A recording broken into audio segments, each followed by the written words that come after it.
Morning students, class 12th के लिए English की फर्स्ट बुक पढ़ रहे हैं। उसका फर्स्ट लेसन चल रहा है वाटर लेसन।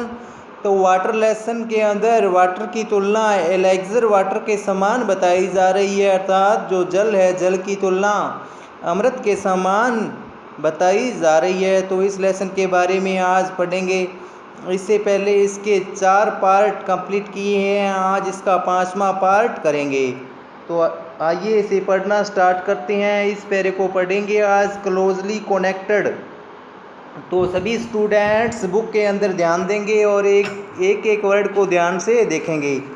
आइए तो इसकी इंग्लिश पढ़ना स्टार्ट करते हैं, फिर इसकी हिंदी बनाते हैं। तो पढ़ते हैं, closely connected with the conservation of water supplies is the problem of afforestation. जलापूर्ति के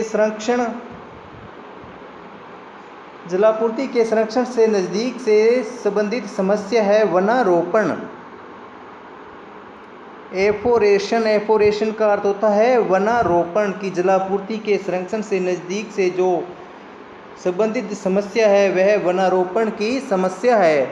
the systematic planting of suitable trees in every possible और even in impossible area and the development of what one can call civilized forest as distinguished from wild and untamed jungles is one of the most urgent need of India।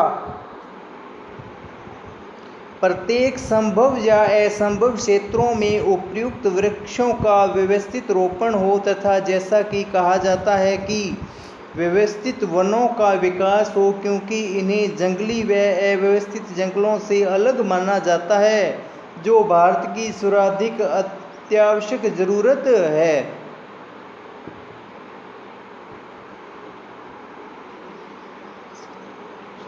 Such plantations would directly and indirectly prove a source of untold wealth to the country। ऐसा पौधारोपण प्रत्येक एवं अप्रत्यक्ष रूप से राष्ट्र के लिए असीम संपदा का एक स्रोत प्रमाणित होगा।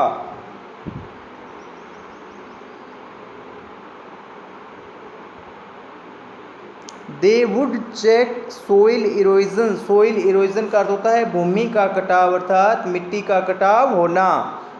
Soil erosion and conserve the rainfall of the country from flowing away to waste and would provide the necessary supplies of cheap fuel and thus render unnecessary the wasteful conservation का अर्थ होता है संरक्षण। Of farmyard manure into a form of fuel का अर्थ होता है ईंधन। अब इसकी हिंदी देखो, वे भूमि कटाव को नियंत्रित कर देंगी और राष्ट्र के वर्षा जल को व्यर्थ में बह जाने देने की बजाय संरक्षण करेंगे तथा सस्ते ईंधन की आवश्यक आपूर्ति उपलब्ध कराएंगे और इस प्रकार खेतों की खाद के ईंधन के किसी रूप में अपव्यय रूपांतरण को अनावश्यक बना देगा, अर्थात उन्हें रोक देगा। आगे नेक्स्ट पैरे को पढ़ते हैं। द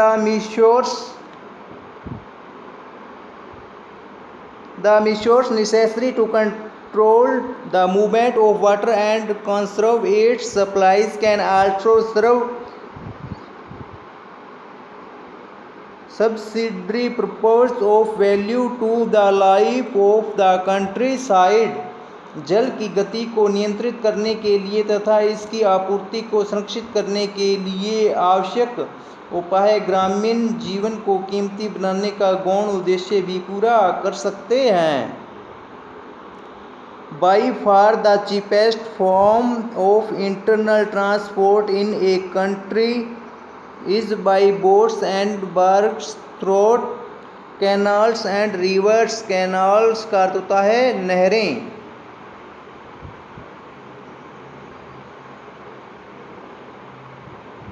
अब तक एक क्षेत्र में आंतरिक परिवहन का सबसे सस्ता साधन नहरों व नदियों में चलने वाली नावें तथा लंबी संकरी नौकाएं रही है।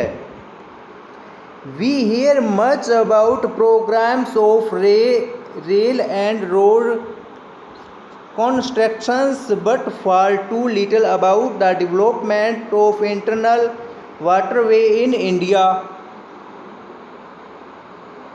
हम रेल तथा सड़क निर्माण के कार्यक्रमों के बारे में बहुत अधिक सुनते हैं, लेकिन भारत में आंतरिक जलमार्गों के विकास के बारे में अति न्यून सुनते हैं। Then again, the harnessing of water supplies also makes possible the development of hydroelectric power. अतः पुनः जलापूर्ति का उपयोग जल विद्युत के विकास को अक्सर संभव बनाता है। The availability of electric power would make a tremendous difference to the life of the countryside and enable the rural economy to the improved in various directions. Direction का अर्थ होता है दिशाएं। विद्युत ऊर्जा की उपलब्धता ग्रामीण क्षेत्र के जीवन में बहुत अधिक अंतर ला देगा तथा ग्रामीण अर्थव्यवस्था को विभिन्न दिशाओं में सुधरने में सक्षम बना देगा। In particular, it would enable underground water to be tapped to a greater extent than at present and thus help to overcome the difficulties arising from irregularity or inadequacy of other source of supplies. Supplies का अर्थ होता है आपूर्ति। विशेष यह underground water भूमिगत जल को वर्तमान क्षमता से अधिक बाहर निकालने में सक्षम बनाएगा और इस प्रकार यह उन कठिनाइयों से पार पाने में सहायता करेगा जो अनियमितता से या आपूर्ति के अन्य स्रोतों की अपर्याप्तता से उत्पन्न होती है। किसकी बात कर रहा है इसमें? जल की, कि जिसके द्वारा जल की आपूर्ति हो पाती है। आगे देखो, in one sense water is the communist of liquids. Liquids का अर्थ होता है द्रव पदार्थ। एक अर्थ में जल सभी द्रवों में सबसे साधारण है। In another sense, it is the most uncommon of liquids with amazing properties which are responsible for its unequal power of maintaining animal and plant life. अन्य अर्थ में आश्चर्यजनक गुणों के कारण यह सभी द्रवों में सबसे असाधारण है, जो कि जीव व वनस्पति जीवन को बनाए रखने की इसकी अनोखी क्षमता है। The investigation of the nature and properties of water is therefore of the highest scientific interest and is far from being an accurate field of research. Research का अर्थ होता है अनुसंधान। प्रकृति की जांच तथा जल के गुण विशेषताएं उच्चतम वैज्ञानिक रुचि की है और अनुसंधान के क्षेत्र की समाप्ति से काफ़ी दूर है। तो इस प्रकार इस लेसन के अंदर किसकी बात चल रही थी? वाटर की। क्या है? जल की बात चल रही थी कि क्या है, जल के द्वारा ही सभी चीज़ों का विकास संभव है। तो ये अपना फर्स्ट लेसन है वाटर। इस लेसन को अपने कंप्लीट पढ़ चुके हैं, तो एक बार आपने इस लेसन को पढ़ के देखना है और इनके मीनिंग को अपने रजिस्टर के अंदर नोट करना है। इसके बाद में आपको इनके क्वेश्चन आंसर करने हैं। तो मैं आपको इनके क्वेश्चन आंसरों के बारे में बताऊंगा। वो क्वेश्चन आंसर आपके नोटबुक के अंदर आपको नोट करने हैं। तो आज के लिए इतना ही। Okay, bye bye, have a nice day.